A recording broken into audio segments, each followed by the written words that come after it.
ಮಹತ್ವಾಕಾಂಕ್ಷೆ ಯೋಜನೆಯಾದಂಥ ಗೃಹಲಕ್ಷ್ಮಿಯ ಹಣವನ್ನು ಜುಲೈ ಮತ್ತು ಆಗಸ್ಟ್ ತಿಂಗಳಿನ ಹಣವನ್ನು 2 ಕಂತಿನಲ್ಲಿ ಈಗಾಗಲೇ ಬಿಡುಗಡೆ ಮಾಡಿದ್ದೀವಿ. ಅವರ ಅಕೌಂಟಿಗೆ ಜುಲೈ ತಿಂಗಳ ಹಣ 7ನೇ ತಾರೀಕಿಗೆ ರಿಫ್ಲೆಕ್ಟ್ ಆಗುತ್ತೆ, 9ನೇ ತಾರೀಕಿಗೆ ಆಗಸ್ಟ್ ತಿಂಗಳ ಹಣ ರಿಫ್ಲೆಕ್ಟ್ ಆಗುತ್ತೆ. ಸುಮಾರು 5,000 ಕೋಟಿ ಹಣವನ್ನು ಈಗಾಗಲೇ ಹಾಕಿ ಬಂದಿದ್ದೀನಿ. ಸೊ 2,500 ಕೋಟಿ ಹಣ ಒಂದು ತಿಂಗಳಿಗೆ, ಇನ್ನು 2,500 ಕೋಟಿ ಹಣ ಇನ್ನೊಂದು ತಿಂಗಳಿಗೆ. ಸೊ ಜುಲೈ ಮತ್ತು ಆಗಸ್ಟ್ 4,000 ಹಣವನ್ನು 1,22,00,000 ಗೃಹಲಕ್ಷ್ಮಿಗಳ ಅಕೌಂಟಿಗೆ ಈಗಾಗಲೇ ಬಿಡುಗಡೆ ಮಾಡಿದ್ದೀವಿ. 7 ಮತ್ತು 9ಕ್ಕೆ ಅವರಿಗೆ ಅದು ತಲುಪುತ್ತೆ.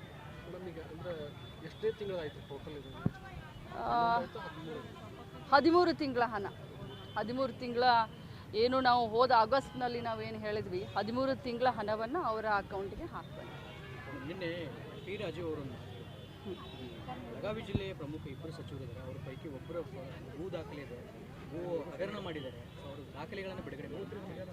ನೋಡಿ, ಆಧಾರ ರಹಿತ ಇಂಥ ಹೇಳಿಕೆಗಳಿಗೆ ನಾವು ಉತ್ತರ ಕೊಡೋ ಜರುರತ್ತಿಲ್ಲ. ಯಾವಾಗ ಆಧಾರ ಸಹಿತ ಅವ್ರು ಏನು ಮಾತನಾಡ್ತಾರೆ ಅನ್ನೋದನ್ನ ನಾನು ನೋಡಿಲ್ಲ. ಸೊ ಅವ್ರು ಯಾವಾಗ ಆಧಾರ ಸಹಿತ ಏನು ಹೇಳ್ತಾರೆ ಅದಕ್ಕೆ ಉತ್ತರ. ನೋಡಿ, ಇದು ಬಹಳಷ್ಟು ಪ್ರೀ ಮೆಚ್ಯೂರ್ ಆಗುತ್ತೆ. ಹಬ್ಬದ ಸಂದರ್ಭ ಇಂಥ ಒಂದು ಇದಕ್ಕೆ ಆನ್ಸರ್ ಕೊಡಬೇಕಾಗಿರುವಂಥ ಅವಶ್ಯಕತೆ ಇಲ್ಲ. ಯಾರೇ ನಾಯಕರು ಮಾತಾಡಿದ ತಕ್ಷಣ ಅದಕ್ಕೆ ರಿಯಾಕ್ಟ್ ಮಾಡುವಂಥ ಅವಶ್ಯಕತೆ ಇಲ್ಲ ಅಂತ ನನಗನ್ಸುತ್ತೆ.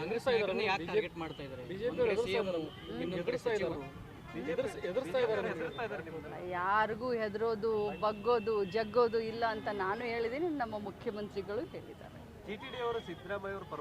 ಅದೇ ಸಾಕ್ಷಿ. GT ದೇವೇಗೌಡ ಅವರು ಸಿದ್ದರಾಮಯ್ಯನವರ ಪರವಾಗಿ ಮಾತನಾಡಿದ್ದು JDSನ ಶಾಸಕರು, ಸೋಮಶೇಖರ್ ಅವರು ನಮ್ಮ ಸರ್ಕಾರದ ಬಗ್ಗೆ ಮತ್ತು ಸಿದ್ದರಾಮಯ್ಯನವರ ಬಗ್ಗೆ ಮಾತನಾಡಿದವರು BJPಯ ಶಾಸಕರು. ಇದೇ ಸಾಕ್ಷಿ ನಾವು ಯಾವ ರೀತಿ ಸರ್ಕಾರವನ್ನು ಮತ್ತು ಯಾವ ರೀತಿ ಕೆಲಸವನ್ನು ಮಾಡ್ತಾ ಇದ್ದೀವಿ ಅಂತ. ಕರ್ನಾಟಕದಲ್ಲಿ ಗೃಹಲಕ್ಷ್ಮಿ ಯೋಜನೆ ಬಗ್ಗೆ ಟೀಕೆ ಮಾಡ್ತಾರೆ BJP ಅವರು. ಹರಿಯಾಣದಲ್ಲಿ 2,100 ರೂಪಾಯಿ ಕೊಡ್ತೀನಿ ಅಂತ ಹೇಳಿ ಘೋಷಣೆ ಮಾಡಿದ್ದಾರೆ. ನೋಡಿ, ಮೊದಲನೇದಿಂದ BJPಯವರ ಒಂದು ಚಟ ಇದೆ. ಎಲ್ಲ ಕಾಂಗ್ರೆಸ್ ಪಕ್ಷದಿಂದ ಆಗುವಂಥ ಕಾರ್ಯಕ್ರಮಗಳನ್ನ, ಯೋಜನೆಗಳನ್ನು ಟೀಕೆ ಟಿಪ್ಪಣೆ ಮಾಡ್ತಾರೆ. ಆಮೇಲೆ ಅದೇ ಯೋಜನೆಗಳು ಸರಿ ಇದ್ದಾವೆ ಅಂತ ಅನುಷ್ಠಾನ ಮಾಡಲಿಕ್ಕೆ ನಮ್ಮದು ಕಾಪಿ ರೈಟ್ ತೊಗೊಂಡಿದ್ದಂಗೆ ಮಾಡ್ತಾರೆ BJPಯವರು. ಕಾಂಗ್ರೆಸ್ ಪಕ್ಷದ ಕಾಪಿ ರೈಟನ್ನು ತೊಗೊಂಡಂಗೆ BJPಯವರು ಆ್ಯಕ್ಟ್ ಮಾಡ್ತಾ ಇದ್ದಾರೆ.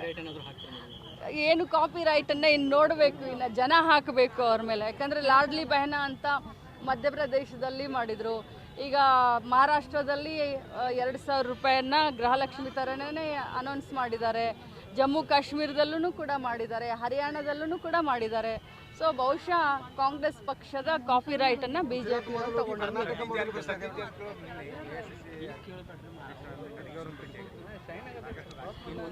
ಇದರಲ್ಲಿ ಏನು ವಿಶೇಷತೆ ಇಲ್ಲ.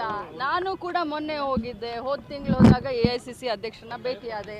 ನಮ್ಮ ನಾಯಕರು, ಸರ್ವೋಚ್ಚ ನಾಯಕರು, ನಮ್ಮ ಪಕ್ಷದ ಅಧ್ಯಕ್ಷರು, ನಾವು ಡೆಲ್ಲಿಗೆ ನಮ್ಮ ಇಲಾಖೆಯ ಕೆಲಸಕ್ಕೆ ಹೋದಾಗ ಅವ್ರನ್ನ ಭೇಟಿಯಾಗುವಂಥದ್ದು ಒಂದು ಸಹಜ ಪ್ರಕ್ರಿಯೆ.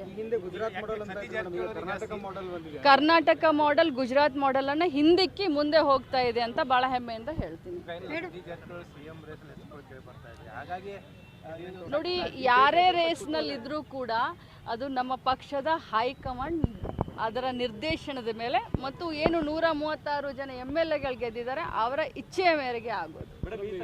DCC ಬ್ಯಾಂಕ್ ನಿನ್ನೆ ರಾಜಕಾರಣ ಅಧ್ಯಕ್ಷರನ್ನು ಹೊರಗಿಟ್ಟು ಒಂದು ಸಭೆಯನ್ನು ಮಾಡಿದ್ದಾರೆ. ನಮ್ಮ ಗಮನಕ್ಕೆ ಏನಾದರೂ ಇದೆಯಾ? ನೋಡಿ, ಅದು ನನಗೆ ಗಮನಕ್ಕೆ ಇಲ್ಲ.